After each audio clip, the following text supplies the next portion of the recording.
Welcome to Wrong Time Watch. My name is Kevin, and today we're looking at the 9/4 watches Successor automatic. Before we get into the watch, let's take a quick look at the box. Comes in this cardboard box. It's a little bit of padding on the inside, and it's a little pad there that it goes on. Guess it comes with a little sticker as well. 9/4 watches. So this is the first watch I've had on a integrated bracelet. Let's take a closer look at this. Of course, it reminds me of the Audemars Piguet Royal Oak or any other watch with an integrated bracelet like this.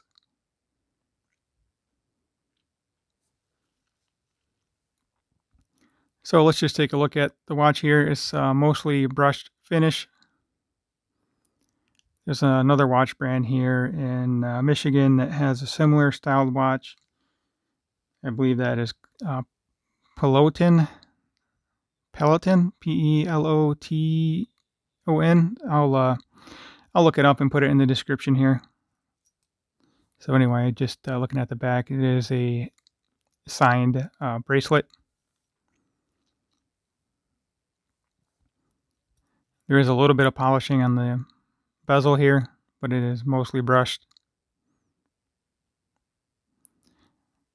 I did size the bracelet. I did it kind of half. Well, I didn't do it like I should have, just sizing it to my wrist. Took all the links out of one side and just added 3 back to the other side, I believe. Speaking of the links, I have them here.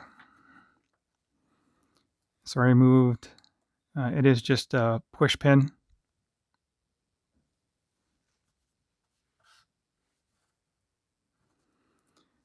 Trying to find the other push pins. The pins, I might have lost them.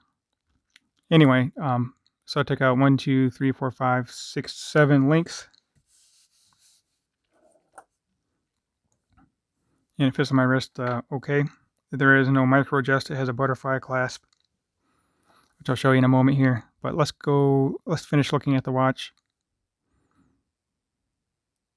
Again, integrated bracelet. There are some kind of, say, rough, not really rough edges, but just sharp edges. Maybe just due to the design, but it's kind of a sharp edge there. And also on the underside, on these corners right here, it's kind of sharp, almost like a burr there. I don't think you would cut yourself on it. And your wrist doesn't really touch these areas anyway. Just something to notice. So it is a signed case back, engraved case back.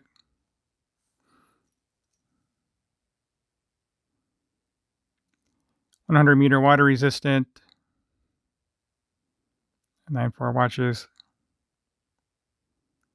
And you can read the rest of it there. So let's go over the dimensions before I forget.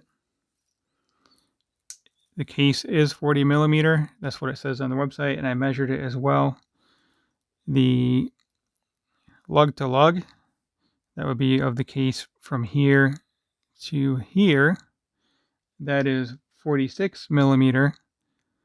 But then if you measure from this center portion, which is actually a part of the case, this is not part of the bracelet, that is 50 millimeter. And then if you look at how this bracelet folds down, it doesn't fold down all the way. It's impinged by the case here, so it's held up on the case. So if you actually measure from this point over to this point here, I measured that at 55 millimeter. So the bracelet does not fully articulate down. And the bracelet is kind of interesting. It's not like how I expected it to be. There's little ridges here. Not sure if you can see that. It's kind of a different look. It almost looks like there's dirt in here, but it's just the shape of the bracelet. This machine kind of differently than what I was expecting. But It's all brushed and it looks the part. So the thickness on this, I measured at 10.8. The website has it at 10.5. That's just 0.3 of a millimeter, maybe depending on if you measure off of this engraved case back. I'm not sure why the difference there. And the bracelet tapers from 24 down to 18. So it does feel nice on the wrist since it's thinner down here. I did measure this dimension here, the center, and that was, I think it was 13.3 millimeter. It doesn't really tell you much of anything because I don't know what you would do with that dimension.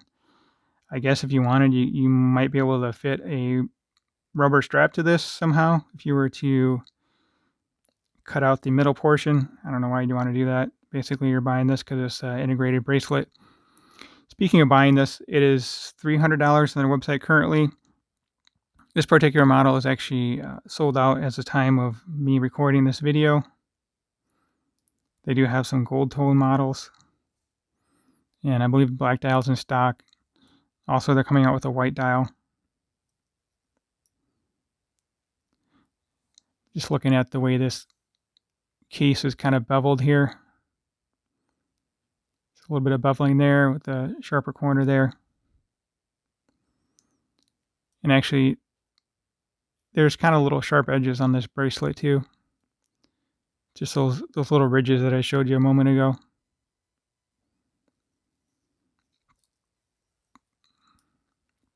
So just a different looking feeling watch from what I've ever experienced before.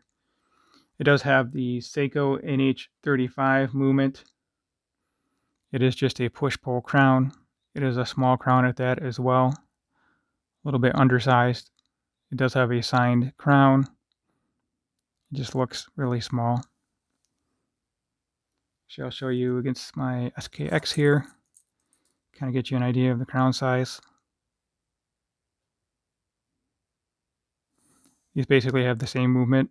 This is just the NH35 has just the date, but that dial is not cut out for the date, so it does have the ghost date. So as I was saying, push-pull crown. First position is hand winding. Next position would be your date set. There's no date window, but the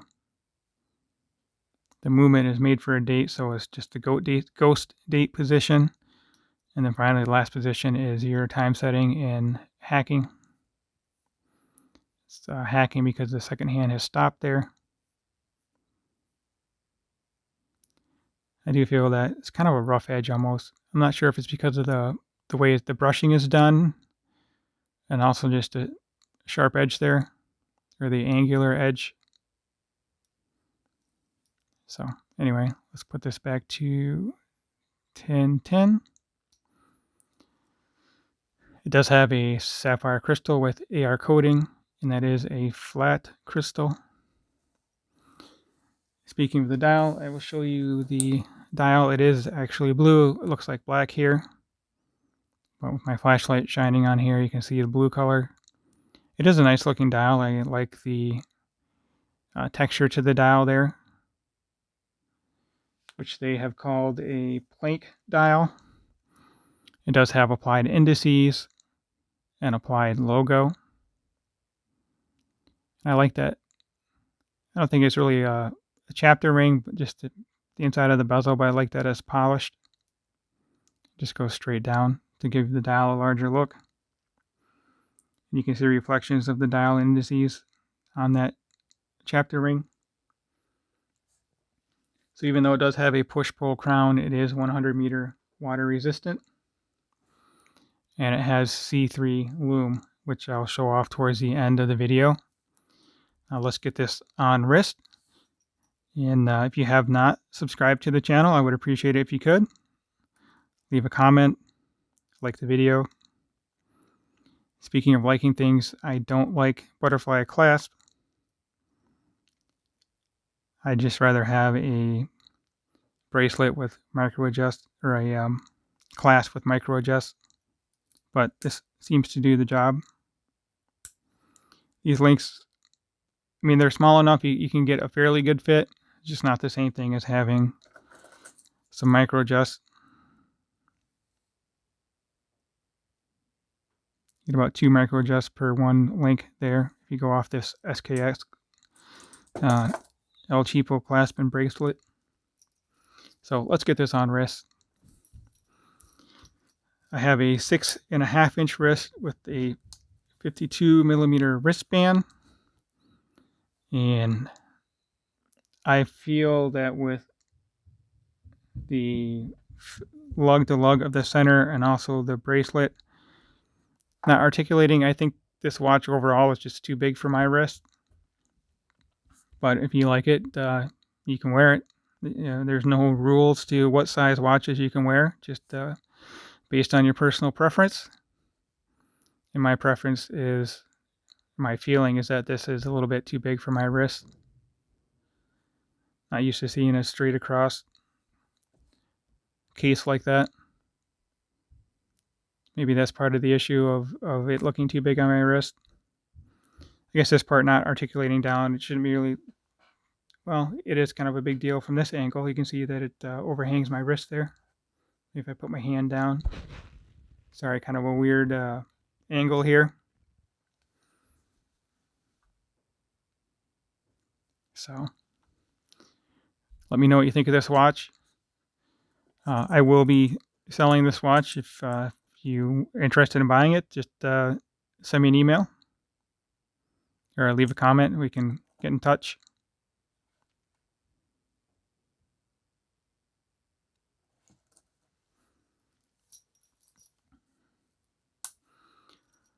I'll just put this side by side with my SKX for size reference.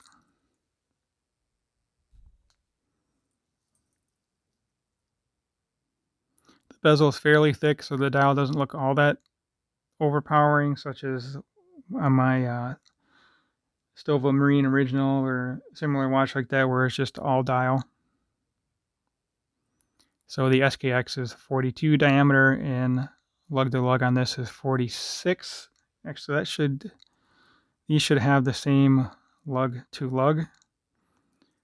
Looking at it by eye here, I would say that they do have the same lug to lug, not considering the center of this one. So anyway, let's check out the Lume, and yeah, let's just check out the Lume here. I'll be right back.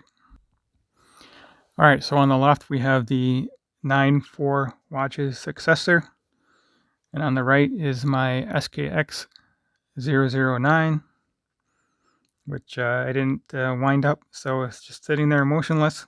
The hands of this. So the Lume on the Successor is not that bad, really. It looks, I would say, just as bright as the SKX. Color looks very similar too.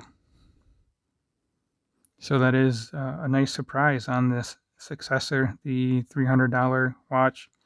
I think they're actually a little bit less. Last time I was on the website, I saw a 20% off discount if you signed up for emails or something along those lines. So just if you're going to buy one of these, I would check that out.